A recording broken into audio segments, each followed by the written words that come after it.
A software company uses X to authenticate all users on the network and to allow contract employees access to the network only during normal business hours. What is the best approach for configuring this time restriction? Option A. Configure a time restriction policy and assign the user accounts for each contract employee to the policy. Option B. Configure an access policy on the Radius server that associates a time restriction with usernames of the contract employees. Option C. Create a contractors group in Active Directory (LDAP) and assign time restrictions to the group. Option D. Configure an access policy on the Radius server that associates a time restriction with a contractors group. The correct answer is option D. You want to use export authentication to assign Microsoft Active Directory users to a particular VLAN based on their user IDs.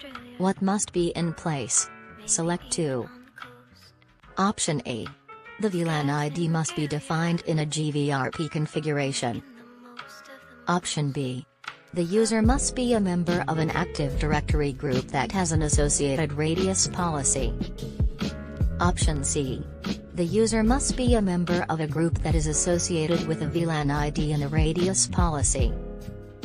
Option D. The VLAN ID must exist on the switch. Option E. The port through which the user is authenticating must be defined as a member of the VLAN. The correct answer is option C, D. In an X authentication environment, there are different methods by which a user can be placed on a VLAN. Which method has the highest priority on a given port? Option A.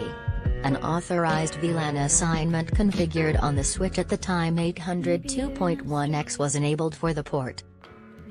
Option B. A dynamic VLAN assignment from the Radius server. Option C. The statically assigned VLAN configured for the port. Option D. The priority determined by the command used to configure the port for 802.1x authentication. The correct answer is option B.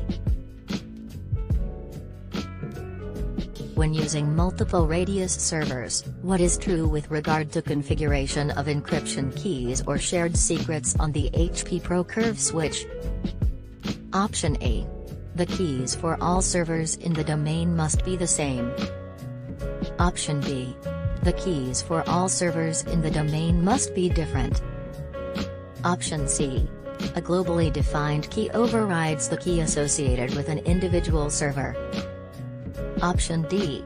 A key associated with a server overrides the globally defined key. The correct answer is option D.